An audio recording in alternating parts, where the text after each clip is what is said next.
Ben Sir， Harrison， 電影長短打，歡迎大家收聽電影長短打啊！咁咧，首先就梗係借呢個平台講下自己嘢先啦。咁咧有咩？有，梗係有自己嘢啦。咁就咁啊早兩三日咧，咁我就可以講話貪得意啦。咁啊之前咧就走去學人搞電子書啊，咁啊睇下電子書係點樣搞到出嚟嘅，即係點樣整嘅咧咁樣。咁所以咧就都幾得意嘅，原來要寫程式嘅咁樣咯。哦，咁咧就特登學佢要要特登學啦，咁啊睇下佢要點樣搞啦咁樣。咁終於就其實之前已經搞好咗㗎啦，咁只不過就有啲其他方面嘅阻滯，咁啊一直都喺度等，咁啊等下得，好悶啦，不如唔好等啦，咁啊將我整咗本電子書咧就放咗出網絡上啊，俾大家 download 嘅。咁係一本咩內容嘅書咧？就係將我05年到08年期間寫 blog，咁個 blog 就即係嗰陣時好 hit 噶嘛，寫 blog，即係好多人都寫噶嘛。咁我就攞嚟寫咗影評，咁就原來都寫100篇稿有多嘅。咁嗰度大概6萬幾7萬字到啦咁樣。咁如果大家上翻我哋 Facebook 電影長短打嗰個 page 咧，咁你會揾到相關嘅連結，咁就唔使錢咁可以 download。咁啊雖然係啲舊稿啦，咁但係如果大家有興趣睇我啲舊稿都可以撳嚟 download 睇下啦。點 download 啊？點樣睇到電子書啊？咁嗰度有寫嘅，咁你可以自己睇下啦，就唔好咩都走嚟問我咁樣啦。好容易嘅一件事嚟嘅啫，其實只不過就係咁，但係我都係叫做貪得意，又試下玩新嘢啦咁樣。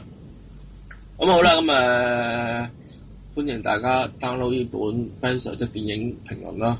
我教你咧放多幾個平台啊，有啲大陸電子書平台嘅。係嘛？我話俾你聽，你點揼到上嘅？冇是但啦，但係咧我唔知揼咗上去咧，你知大陸 download 唔到㗎嘛，可能會咁就啲人就變咗走去喺大陸 download 個 Apple 嘅 Xcode 就點知俾人中咗木馬，咁大家都出事啊咁樣啦，咁跟住你搞呢本書搞咗幾耐啊？即係淨係你話要寫程式㗎嘛？即係寫程式都要搞幾耐啊？咪其實我學寫啲乜嘢程式先啱佢用嗰度耐啫嘛。係啊，咁麻煩啊！係咯，好麻煩㗎。因為其實唔同平台或者唔同形式嘅嘢，雖然都係有一堆咁上下嘅曲啫，咁但係有啲啱用，有啲唔啱用噶嘛。同埋有啲可能係佢先至用嘅，有啲地方以前我學過嗰啲地方又唔用啊嘛。吓？咁煩㗎？咁唔係話好似第一個網頁嗰啲咁樣㗎？即係唔係㗎？都似嘅，都係曲嚟嘅啫。咁但係你舊式嘅寫網頁同新式嘅寫網頁其實都係兩堆唔同嘅曲嚟㗎啦嘛，已經好多時都。咁同埋如果電子書嚟講，又唔係嗰種，即係都似寫網頁啲架構嘅，咁但係又有啲地方又好唔同嘅咁咯。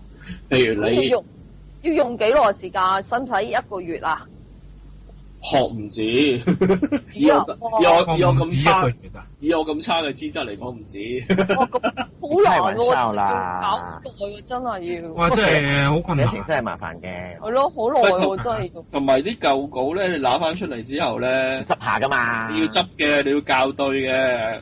咁跟住你發覺原來之前打錯好多字嘅。咁呢啲唔計啦，即係淨係計你寫嗰個 program 啦。咪因為其實你要試啊嘛。哦。你要試。即係 try and error 嗰啲。係啊，你試啱唔啱用，同埋其實係對晒所有寫嗰啲曲嗰啲部分有冇寫錯嘢㗎嘛？係幾煩喎，咁真係。不嬲呢啲嘢都唔係揀，唔係。係啊，開始講係咯，係咯，我諗住介紹就算㗎啦。我哋講咗好耐啦，咁啊唔好講呢啲啦。咁大家有興趣就 download。係啦，講啲揾食嘅嘢啦，不如。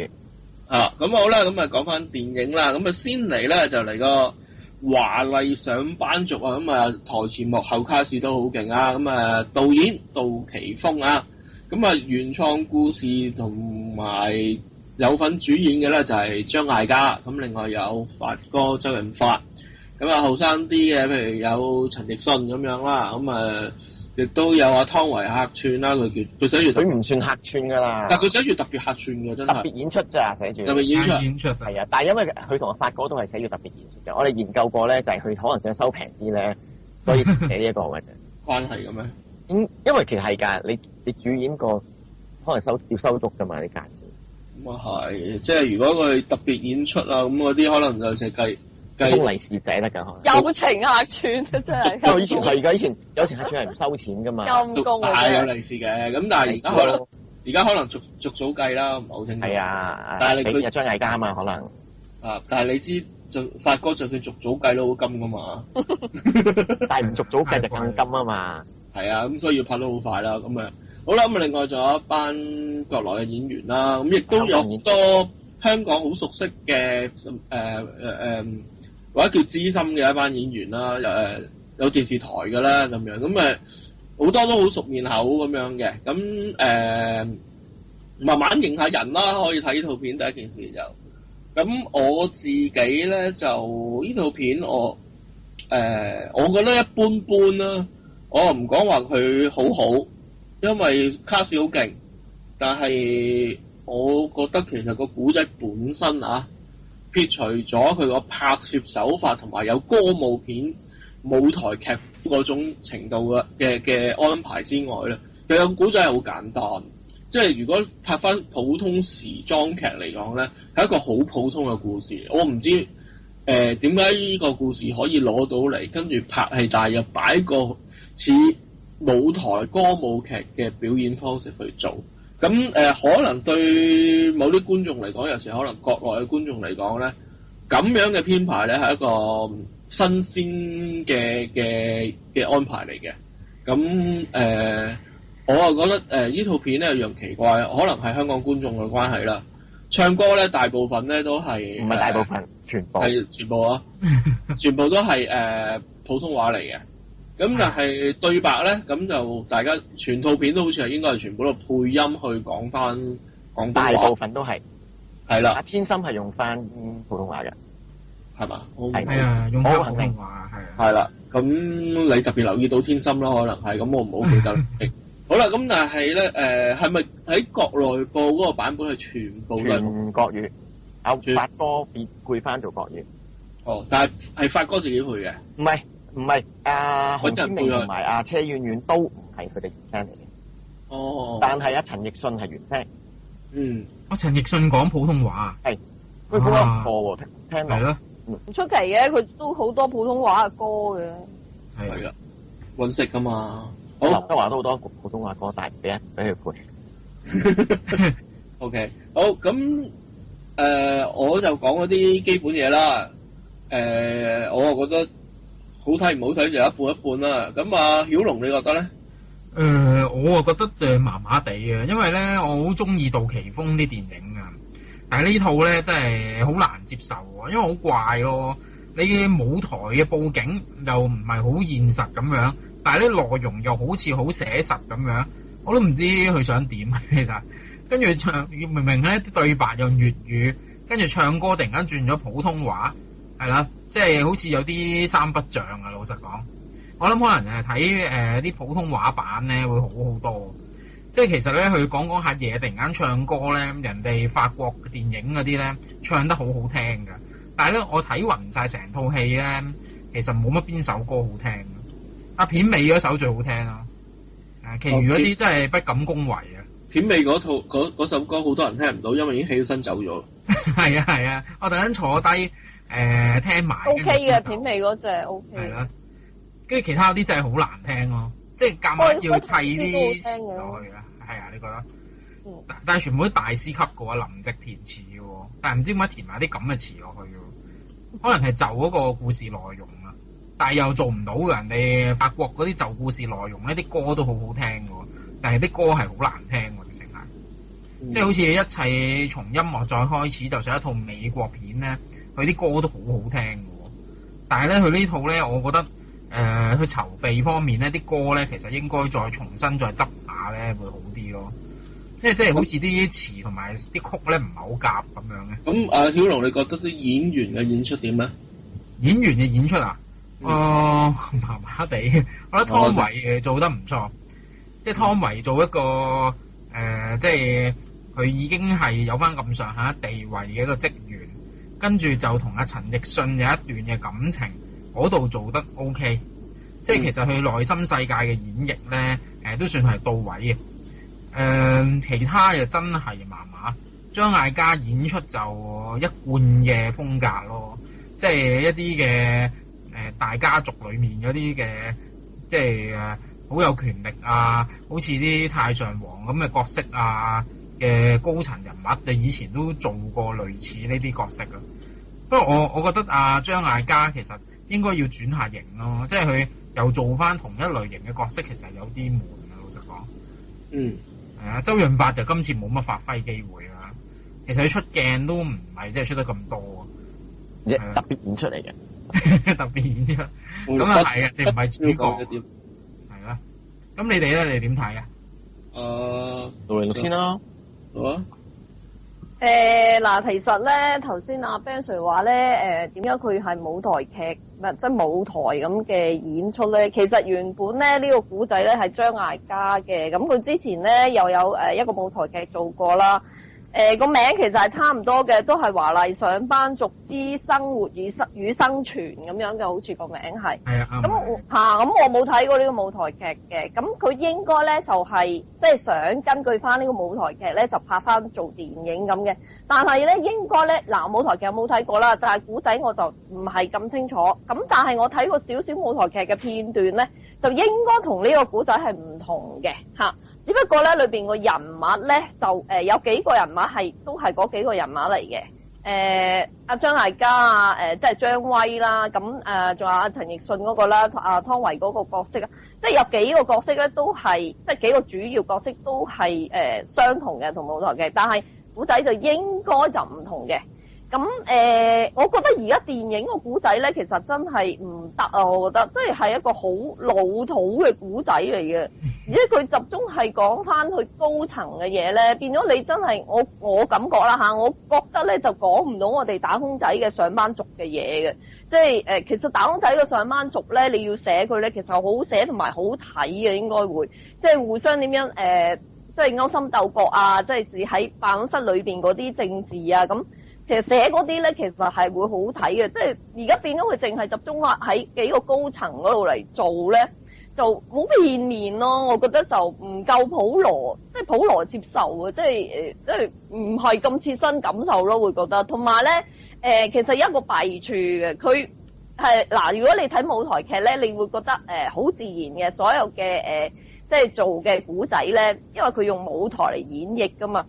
咁但係你如果將個舞台又擺咗喺電影裏邊咧，你個感覺就會好古怪啦。即係佢到底想係寫實啦，定係想寫係抽象咧？因為舞台通常都會用出一個抽象嘅方式去表達噶嘛。即係可能好多嘢唔係實體喺度嘅，但係你觀眾其實係感覺到，即係感受到噶嘛。即係舞台劇佢好就好在呢一度嘛，可以用一啲空間嚟令到你有抽象嘅感覺，可以滿足到觀眾嘅自己去幻想想像到嗰樣嘢出嚟，係舞台劇嘅特點嚟噶嘛。咁但係如果你將呢樣嘢變咗喺電影嗰度咧，你就即係浪費咗電影嗰個功能啦，已經我覺得，而且做出嚟亦都唔好睇啊！佢而家做出嚟咧係有抽象喺度啦，因為好多嘢係好抽象，譬如一個好大嘅鐘咁，即係好唔實在噶嘛，呢樣嘢唔係實際環境有啊嘛，好大個鐘啦，地鐵係穿頂噶啦，即係佢呢一啲其實係一啲比較抽象嘅嘢嚟噶嘛，即係一啲比較叫超現實嘅嘢嚟噶嘛，咁但係你擠咗落去咧就。你到底係想講真實啦，想講超現實嘅嘢，一定係想講而家我哋貼身真實嘅感受嘅嘢咧？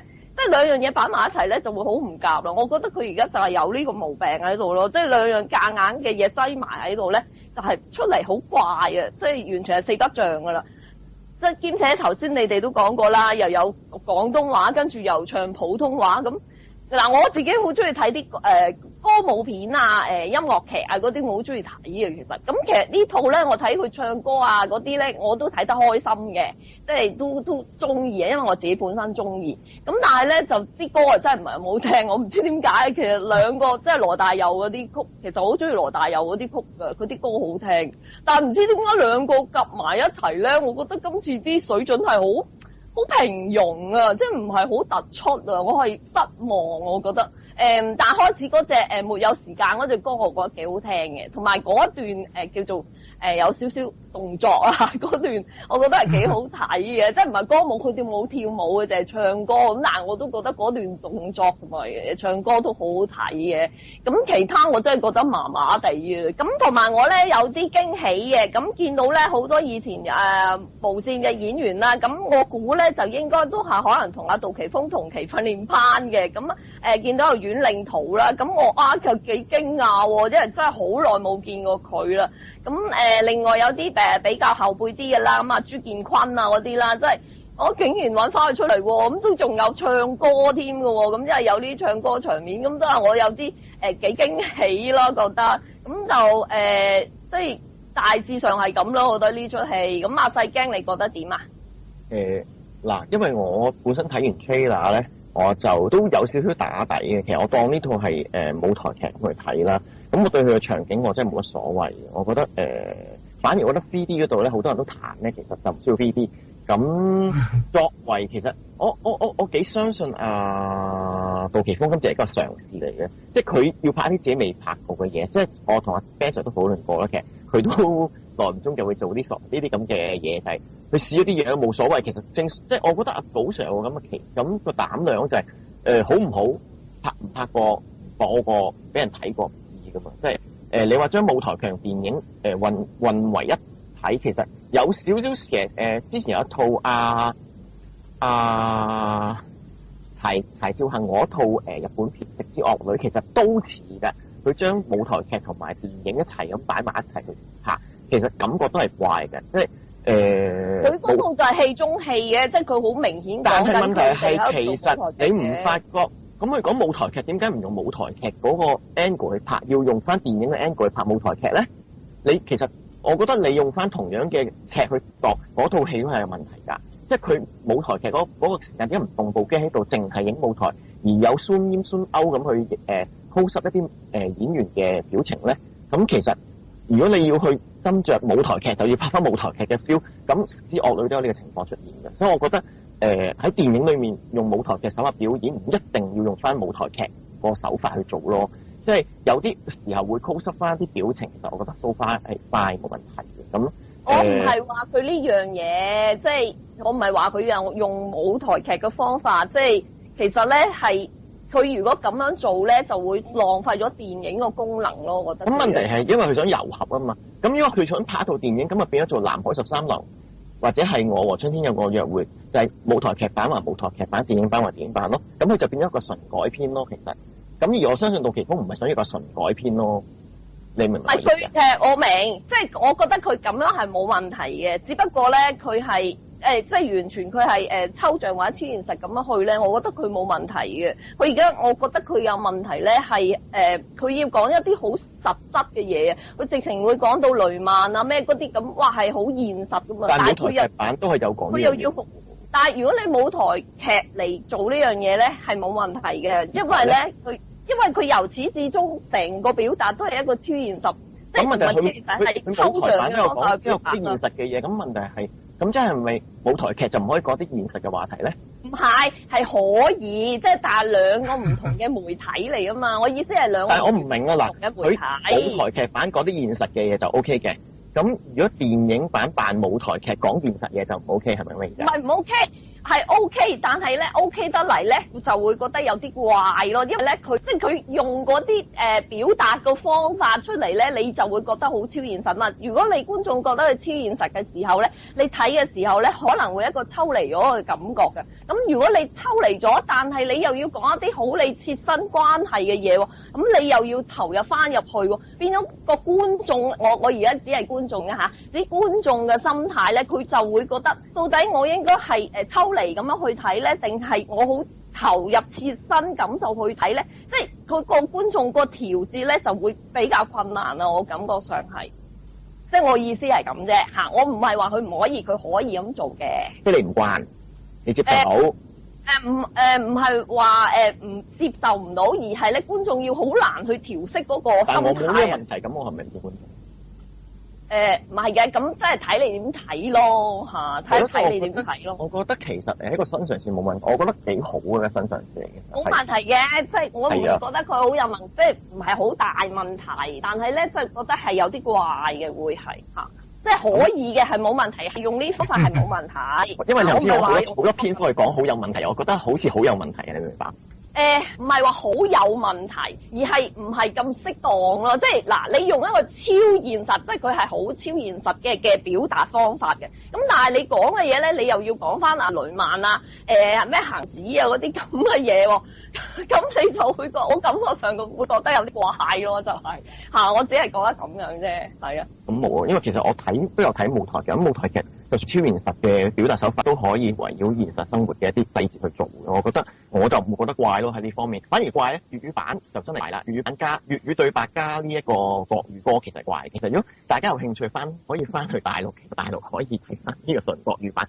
其實如果純國語版咧，就某啲例如羅海鵬啊，好多主要嘅香港演員嚟周家怡嗰啲咧，全部都會變翻做即係唔係原聲嘅國語噶啦，咁就會係內地即係大陸嘅配音嚟嘅。咁但係反而你親切感都會強翻，就係張麗嘉啊、湯唯啊、甚至男女主角啊，咁佢哋都會係用翻原聲嘅，即係去唱翻同埋講翻嘢，咁反而佢哋又唔會怪，因為粵語版好奇怪嘅，嗰兩個男女主角咧，即係年輕嗰兩個男女主角咧，反而佢哋香港配音第一去到切入去唱歌咧，係第二把聲嚟嘅。反而我覺得佢哋咁多戲份，但係你喺粵語同國語嗰個互相去切換嗰陣時咧，其實係太大嗰個 difference，反而感覺上睇得唔舒服嘅。反而你個故事，我覺得反而唔係好大問題。我覺得其實講個古仔本身係你話係咪老土，其實就呢啲職場嘅古仔都係老土嘅。其實邊套職場古仔唔老土嘅？因為其實你唔可能講得太深入嘅，即係都係嗰啲叫做為職啊、不擇手段啊，即係就靠天人靠上位咁。呢從來你現實生活其實就係呢啲嚟嘅啫嘛。其實反而我哋現實生活嘅咧冇咩大嘅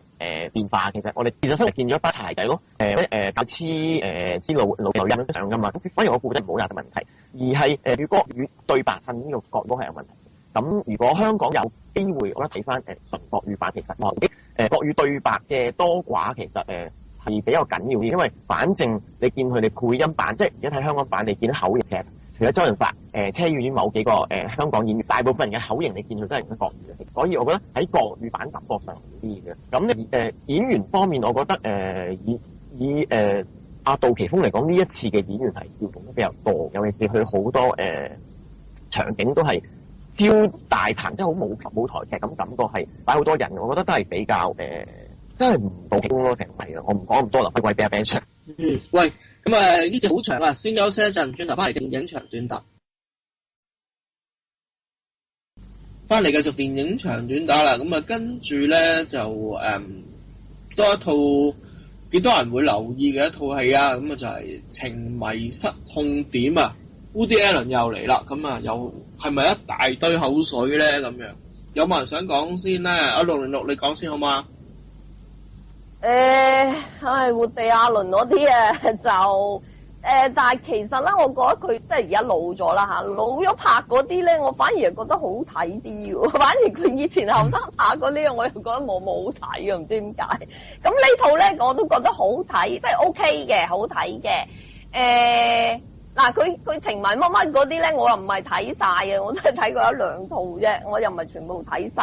咁呢套咧，嗱，因為咧我男女主角都中意嘅，咁所以咧我又會覺得好睇咯，即係弊啊，比較主觀啲啊。幾得意嘅呢個古仔，我覺得，但係我唔知點解佢會拍個咁嘅古仔咧，其實都一啲狂想嚟啊！我覺得唔知咪阿 Woody Allen 咧，即係佢都活咗咁大把年紀啦，而家即係搞啲狂想嘢出嚟咧，我覺得冇乜問題啊，都可以即係拍一啲咁嘅比較瘋狂些少啦，可以即係用瘋狂嚟形容啦。即係佢講到嗰個教授咧，即係即係一個都幾獨特嘅人物嚟嘅。咁我唔知咪佢又有啲夫子自道啦嚇，即係之前啲人都話佢嘅啦，套戲好似都講緊佢自己咁樣嘅，即係由佢最中意一啲後生女啊咁樣，即係好似講佢自己咁。咁但係其實呢套咧佢都有少少保守嘅，咁佢又唔係講到個教授即係咁主動去專登去即係好中意嗰個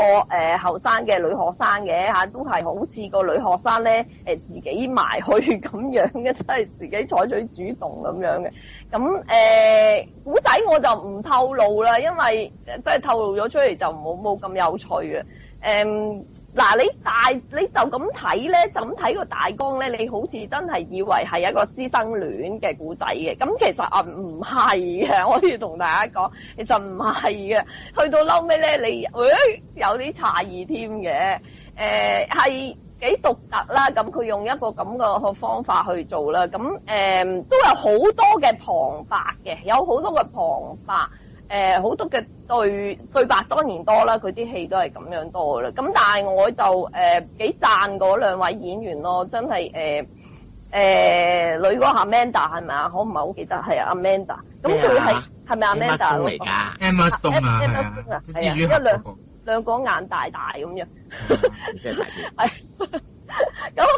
咁我要讚佢嘅，咁我覺得咧，佢真係做咩角色佢都做得好，即係好自然、好投入嘅，即係做每個角色都做得好似嘅，即係唔同性格㗎，當然個個都。咁呢個咧佢又做到佢一啲活潑喎，咁但係咧又做到對教授嗰啲迷戀喎，咁我覺得佢真係做得好自然嘅，就做得好好，咁男主角咧我就不嬲中意佢噶啦嚇，即係佢後生嗰陣時咧我都覺得好中意睇佢做戲噶啦，咁而家越老咧就即係越演技又越好啦，阿 Phoenix 啊嗰個叫做佢阿哥就好早去咗啦嚇，阿哥都係好靚仔嘅，咁即係英年早逝啦，咁就變咗係而家佢啦嚇，咁佢都係演技嘅，好演技派嚟嘅，咁你睇到佢個層次嘅演出。呢套戲其實真係睇演員嘅演出嘅，我覺得咁完全睇到佢嗰種變化嘅，即係之前嗰一啲心態，跟住佢會轉變到後嚟即係唔同嘅心態啦。佢完全演到嗰個層次出嚟嘅，我覺得。咁如果我中意睇戲嚟講咧，呢套戲咧就都算有戲味嘅一套戲嚟嘅。咁大致上係咁啦，古仔係有趣嘅，我覺得係有趣嘅古仔嚟嘅。咁都唔會失望嘅嚇，我覺得 OK 嘅。咁小龍咧？我自己睇咧都其實都有意思嘅，即係一個哲學系教授咧，好似識得好多人生道理，但係竟然咧係連自己嘅人生咧都搞唔掂嘅。跟住你成套戲咧講佢點樣陷入迷惘啊，但後來因為一件事咧，跟住令到佢咧揾翻自己嘅生存價值啊，咁嗰件事咧都真係幾特別嘅。咁係啊，唔可以穿嘅。係啊，咁你睇完套戲咧就會覺得咧喜出望外嘅。我覺得嗰兩個演員咧，阿 Emma Stone 咧，其實演技好有進步啊。佢比起以前做嗰啲蜘蛛俠啊嗰類型大型商業片咧，其實咧佢做呢啲小品咧，嗰個內心世界啊，同埋咧佢捉摸到咧佢好仰慕一個教授咧嗰種嘅心態咧，其實唔係咁容易做得到出嚟嘅。但係佢就到位咯，同埋適可而止咯。男嗰個教授咧，就我覺得佢做得最好係前半段喎，即係講佢好迷失啊，唔知點算啊，即係成日咧好似想死啊咁樣嘅喎。我覺得做得唔錯喎，即係話佢雖然讀咁多書啊，但係咧就好似仲係好孤獨啊，好似好好多問題咧，佢哋都解決唔到啊，好似好不知所措咁樣，呢個幾特別㗎。因為你通常哲學系教授，人哋諗住佢應該睇通睇透啦，研究咁多人生道理咁樣，咁但係竟然會連自己個人生都好似一片迷惘咁樣。即係如果有一日話俾你聽，我哋即係華人嘅偉大哲學家李天命啊，突然間好迷惘嘅，咁你都覺得好出奇啦。你寫咁多關於人生嘅書，咁就呢套咧就係好特別嘅，就係話一個寫咁多人生嘅書咧，但係咧就搞唔掂自己本身嘅問題嘅。呢個真係咧一個叫做咩能醫不自醫啊呢啲，係啊，咁咧就你講佢上堂啊，話師生戀嗰啲咧，其實係其次咯。即係佢所謂嘅師生戀咧，其實背後咧係即係發生咗另一啲嘢。咁但係係啊，你估佢唔到係。係啊，即係我覺得扭橋扭得幾犀利啊，同埋我覺得扭得都幾有特色㗎。我覺得港產片應該去學下，因為港產片咧通常好直接啊，畫公仔畫出腸啊，驚死你睇唔明咁樣啊。呢套戲咧，佢可能屬於一啲小品啊，同埋咧布地亞倫一向都我行我素咧，唔係好理啲美國電影啦嗰啲嘅市場啊，理得你咪主流觀眾睇唔睇得明啊？佢中意咁拍就咁拍，咁但係佢拍出嚟咧就有佢自己嘅風格咯。咁布地亞倫咧，我自己啊過往一直都係咧覺得咧，自從佢唔自己做幕前演出，淨係做編同埋做導咧嘅戲咧係好睇嘅。咁佢自己主演嘅戲，即係佢自己演出為主嗰啲戲咧，就個別啦。但係我大部分咧覺得佢太暗沉啊，太多自己啲説話係咁講，係咁講，係咁講。邊一套戲咩角色都好，其實都係佢自己喺度做緊棟篤笑，喺度做緊主持咁樣咯。咁自從佢年紀佢真係越嚟越大，咁佢集中淨係拍，咁就自己唔演出。我反而覺得係好睇咗好多。我覺得係啊。咁呢套都係保持到佢呢幾年嗰種水準咧，就係講一啲故事出嚟咧係有驚喜啦。而每一個喺佢手嘅演員咧，都有好充足嘅空間去發揮佢嘅演出啦。咁你頭先你話阿蜘蛛女咁樣，咁佢拍蜘蛛俠嘅時候，其實嗰個角色邊有機會發揮㗎？係咪先？佢嗰個版本已經比舊嗰個版本冇咁花樽㗎啦，已經係比較多戲演出同埋唔使下下都做人質喺度尖叫嘅設定㗎啦，已經好咗㗎啦。咁但係你話你要喺蜘蛛俠裏邊發揮演技，咁真係好難㗎嘛。咁依套就有機會俾佢做得到，咁我覺得係好睇。咁同埋嗰個劇情發展啊，嗰啲同埋嗰個人物變化、演員嗰個演出啊，各方面整體都好睇。即係中意睇戲、中意睇故事嘅朋友咧，依套《活地亞倫》都係唔會錯過嘅。咁當然啦，如果你話迷失乜乜咁樣，好多套啦，我已經。咁呢套就唔係最頂尖嗰套迷失咯，可以咁講。我自己都係比較中意迷失決勝分多啲。咁呢套迷失決勝分好睇啲。係咁，但係當然 OK 嘅。呢套都仲 OK 嘅，我覺得。但係迷失決勝分係當然係令我刮目相看，就係喺冇啲 Allen 嘅情況之下，套戲好好睇嘅一套戲嚟嘅。係啊，呢套我都覺得係最好睇嘅。但係情迷午夜巴黎嘅，我似乎覺得係好睇啲嘅。係咩？係啊，因為佢有特色㗎嘛。唔係，但係其實嗰套你只不過將佢過往佢自己一輪嘴講嘢嗰個角色位咧，轉咗俾阿邊個走去代佢講嘛。因為佢可能佢年紀大，講唔到咁多對白。咁好啦，咁啊跟住我哋轉一轉啦，咁啊嚟套叫做《我的變身男友》啊，咁啊606，你講講咧，係咪好好睇咧？係啊，真係講好睇喎，完全係喜出望外喎。我真係冇諗住呢套戲係咁樣嘅。嗱，我咧就通常又係啦，即係乜鬼資料啊，乜嘢都唔睇嘅，咁就走去戲院睇戲㗎啦。我係中意咁樣嘅，我覺得咁樣睇咧就即係冇包袱啊，冇有一個先入為主嘅感覺嘅。咁即係作出嘅評論會係比較公正啲。咁呢套都係啦。咁我完全冇諗到係咁嘅一套戲嚟嘅，即係呢套戲咧，我完全係唔可以穿任何嘅細節嘅，因為一穿咗出嚟咧，一定會失去趣味嘅，因為係好緊要嘅嗰樣嘢。咁其實咧，主要咧就係講一個人，佢有一啲特別嘅情況嘅，會令到咧佢變咗好多唔同嘅人。我只可以我聽講過。我只可以咁樣講，因為我一穿咗出嚟，大家個趣味性會減低嘅。但係如果我唔講咧，我又唔知點去評呢套戲啊。其實好艱難啊！我而家去評呢套戲。咁嗱，我做一個比喻啦。即係譬如咧，我哋以前睇好多衰鬼上錯身啊嗰啲咁樣咧。咁呢套有少少類似嘅，咁但係佢唔係講鬼嘅喎，佢係講一個真真實實嘅人嚟嘅喎，好奇怪真真實係啊，真真實實嘅人，咁又會好多個唔同嘅人。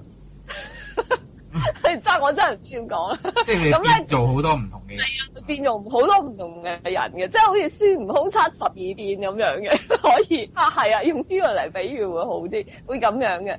咁咧就嗰個女主角咧就中意咗一個咁嘅孫悟空啦。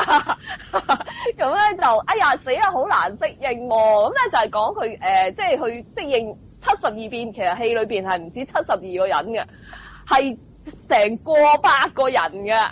咁誇張，咁好多過百嘅人，好多演員做嘅，呢套戲好多好多嘅演員做嘅，但係都係同譬如佢而家係做606啦，呢個係606，咦？呢個又係606喎，嗰個都係606啊，女主角身邊嗰個個都係606嚟嘅。都係佢個男朋友嚟嘅喎，咁所以呢套咧就叫做我的變身男友啦。咁係咪一套好有趣嘅戲咧？因為我唔可以穿啊，因為一穿出嚟咧，大家會講唔好睇。因為佢第一場戲咧，你會已經講係咦咁奇怪嘅，咁你睇落先知原來係乜嘢嘅原因，即係葫蘆裏邊賣乜嘢藥嘅。所以我絕對唔可以穿佢嗰個主要嘅橋出嚟啊！好慘啊，唔知點講啊呢套戲。咁咧就講個女主角咧要去適應一個咁樣嘅唔知男朋友定女朋友啦嚇，自己入去忍㗎嗰個男，可以講埋出嚟呢樣嘢。係啊，變性添啊會咯。係啊，係咪好奇怪咧？係啊，好奇怪。係啊，佢要去適應個咁樣嘅，唔知係男朋友定女朋友嘅人啊。咁其實即係對於嗰個女仔嚟講咧，係一件其實幾痛苦嘅事嚟嘅。佢會係無時無刻都認唔到，咦嗰個係606嚟㗎？你係咪真係㗎？係咪呃我㗎？咁你係好慘㗎！你一個身邊嘅人，你係無時無刻唔知佢係邊個嚟嘅。咁佢喺呢套戲裏邊咧，佢完全描寫到嗰個女主角嗰個心情，我覺得好難得嘅呢樣嘢，即係佢可以做到出嚟嘅。咁但係其實如果你話趣味性咧，其實主要喺嗰個男朋友嘅身上嘅趣味性係發生喺佢嗰度。咁但係個套戲係好好咯，佢竟然係好易顧及到個女主角嗰個心理狀態，我覺得係一套唔錯同埋係好有橋嘅戲嚟嘅。咁所以其實呢套戲咧，你唔好話睇咗個戲名咧，咦都唔知咪有韓國嗰啲胡鬧片啊，嗰啲咁嘅搞笑喜劇嘅啫，唔係啊嚇，可以同大家講，係你值得入場睇嘅一套戲嘅，係一個好有趣好特別橋段嘅戲嚟嘅。咁啊，我問女主角啊，韓孝珠得唔得？OK 嘅，OK 嘅，OK 嘅。但係你睇其他嗰幾個606咧，就會好睇好多同埋有趣咯。係啊。小龍覺得咧？我就自己望落去咧，我純粹望嗰啲預告片啫。咁咧，但係就我覺得怪怪地嘅，其實即係就咁睇咧，冇乜興趣嘅。可以講俾你聽啊，唔可以講俾你聽係發生乜事係啊。如果個 trailer 穿咗出嚟咧，你就冇趣噶啦。即係個 trailer 其實但係又唔係好吸引嘅，老實講。係啊，因為佢唔可以穿嗰條橋出嚟俾你。幾悶下添，咁啊變嚟變去咁有乜意思咧？純粹揾唔同嘅演員做啫嘛。其實未必係咁嘅。未必係咁咯。未必係咁嘅，你再問下阿606就會爆到橋出嚟㗎啦。咁啊，大家就自己諗啦。好，咁啊，跟住再轉一轉啦。咁啊，有套叫做《迷失巨星》啊。咁啊，曉龍你睇咗啊？係啊。呢套其實啲歌好好聽啊。我覺得外國啲音樂片咧最擅長就係咧製作啲歌曲喎。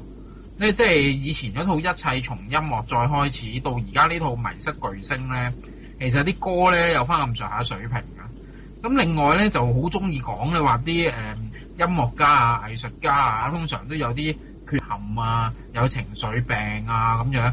今次就係講咧嗰個嘅好有才華嘅音樂家咧，會即係唱歌啦、歌唱家啦，算係。跟住咧就受個醫生操控啊咁樣，即係個醫生操控住啲藥咧，令到佢咧冇辦法咧就真正咧。即係活出真正嘅自己啦，應該咁講，係啦。咁咧就搞到咧個醫生係為咗牟利咧，就猛咁咧揾啲藥嚟控制住佢，咁佢又不斷食個醫生啲藥，咁個醫生係不斷咧可以同佢做生意咁樣，咁最後當然係擺脫醫生嘅操控啦。咁呢類型嘅劇情咧，我諗都幾常見嘅。其實佢拍得唔錯啊，因為點解咧？因為做男主角嗰個演員咧，其實係嗰個內心世界啊嗰度咧，其實佢係用咗唔少嘅時間同埋精力咧去捉摸。因為我覺得呢類型嘅戲咧，最緊要就係要俾演員有時間同埋空間啦。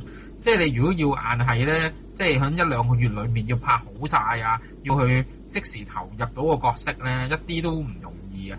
即係我相信係個演員攞咗個劇本之後咧，係摸索咗一輪咧，跟住先咧拍呢套戲嘅。咁所以就係大家都成日聽到話，即係荷里活啊或者歐洲咧用即係用成年先拍一套戲咧。我諗係嗰個預備功夫做咗好多喎。咁所以咧，我諗呢套戲就個演員咧發揮到咧，都係因為個預備功夫嗰樣嘢。係啦，咁呢個又係我覺得港產片應該學下啦，即係唔好咁急到咧1-2個月要拍好一套戲咯。即係不過可能人哋個條件又唔同啦。咁你哋咧覺得其實有冇吸引力嘅呢套戲？喂，我想問咧，係咪又做佢後生，跟住又做佢即係中年咁樣㗎？係有兩個演員嚟嘅。但係我嗰兩個演員其實好唔同樣喎，阿 John Cusack 佢真係同即係唔同個樣，完全係完全唔同。Cusack 咧同後生嗰個咧個面爭好遠喎個樣。咪講佢有病，佢就係想講佢有病之後個樣變咗啦。真係變得好緊要喎！即係其實個面型都唔同喎。係咯，完全都唔個面型會變。好心佢揾都揾個似少少喎，可真係。當佢係做明星啊，整個下容咁樣。係啊，真係再整容。有冇啲香港明星都係中學時代個樣同而家個樣都唔同。哇！點爭咁遠，大佬真係。唔係有啲整完爭好遠㗎，你睇韓國嗰啲。係啊，不過就快睇唔到㗎啦。而家嗰啲韓國啲歌星咧，可能由10零歲已經整㗎，咁點睇到嘅？唉，真係弊真係。但係呢啲就唔係咁容易解決到啊！即係你冇理由揾阿專股石扮翻得嗰20歲啊、10幾歲咁啊。你揾個輪廓似少少嘅都好啊！即係呢個直情連個輪廓都唔似啊，好弊啊！個後生都做過好多戲，我都認。係啊，佢之前有做過嗰套叫做哎呀唔係好記得，即係同阿 Hugh Jackman 做嗰套咧，好似有啲印象啊。個比較變態嘅兇手唔記得咗啦，好似係。係啊，做過嗰套㗎，我記得同阿 Hugh Jackman 做嗰套。冇做好多配角㗎，我印象中。佢幾好演技㗎嗰個演員。但你唔係好記得名。我覺得佢係兩個人都係演繹得好情緒化咯，我覺得係呢樣嘢夾咯。係啊，你話個外形啊冇辦法。係咯，靠演技，但係個好似後生嗰個咧，好似高過專股石嘅睇喎。唔係嘛，高度都唔同。我覺得係喎，你睇得出好似高大啲喎。差唔多高啫嘛，但係真係我好心佢，我覺得佢真係揾翻個似少少嘅演員嚟做，個投入感會大啲咯，我覺得。即係就算佢冇乜點做過戲，都應該揾個似少少嘅，就揾個新人都要揾佢。咁又唔可以擺明就揾個即係佢想識做戲嘅，點都要識可能戲嘅。因為專股石做外形都特別嘅，其實。係啊，其實係。容易揾。後生都好靚仔㗎，係啊。我建議個導演有做法咧，就係咧用電腦特技啦，即係將專股石嗰啲雜物除去，跟住將個樣整後生。唔係喎。邊個米高德格拉斯咪係咯，嗰套即係又後生個樣蟻俠啊，好似係蟻俠咧，先同埋影佢後生嘅，真係電腦執，係啊，真係電腦執出嚟嗰個。電腦執啦，阿諾舒華辛力加都係咁啫。嘥錢啫。係啦。咁阿曉龍呢套有冇唱，即係唱歌多唔多㗎？唔算好多，但係啲歌好聽。因為佢仲有用咗好多篇幅咧，講佢點樣俾個醫生控制住啊，其實。係啊，即係呢個重點嚟噶嘛，佢擺脫唔到個醫生啊嘛，呢個重點咧成日俾個醫生講到佢係好嚴重嘅病啊，成日要食藥啊。其實咁呢個又穿埋橋噶咯，如果講埋。係啊，咁唔好穿啊，唔好穿。其實當然係最後梗係擺脫咗啦，咁大家都知咩原因啦。即係頭先都講埋出嚟嘅，即係啲醫生為咗牟利啊咁樣，所以先咁做嘅啫。係咁我都中意嘅，其實呢套片就同埋其實佢係應該係真人真事嘅，不過啲美國嗰啲佢好似係即係七八十年代，即係嗰個時候啲組合可能又係周圍巡迴有演唱又出碟，跟住有好多即係嗰個時代啦，可能有啲又會有又煙又酒又宵夜啊，跟住又女人又吸毒啊咁樣嗰啲年代啦，我唔係好清楚啊，咁所以唔係太熟啊美國嗰啲音樂史，咁就唔講太多，因為好明顯係露底唔識嘅。咁但係我自己都中意嘅，因為其實呢套片講幾多就係嗰個主人翁啦，因為兩個演員去演繹佢唔同時代嗰個角色，其實係個人物係複雜嘅，啊個情緒成日都係唔穩定啊，好迷惘迷失嘅一個人物嚟嘅，咁所以其實兩個演繹咧，佢一個演後生，一個演中年咧，其實都演得好嘅。咁我都中意嘅。咁啊，我記得後生嗰位演員咧，之前應該係做過《醉迷宮》嗰套戲嘅，做嗰個變態嗰個殺手，殺手定咩？總之做嗰個變態嗰個後生仔嘅佢係。係啦。好啦，我哋今集都夠晒皮啦，咁啊，暫時咁多先啦。下個星期繼續同大家電影行短打啦，係咁先，拜拜。拜。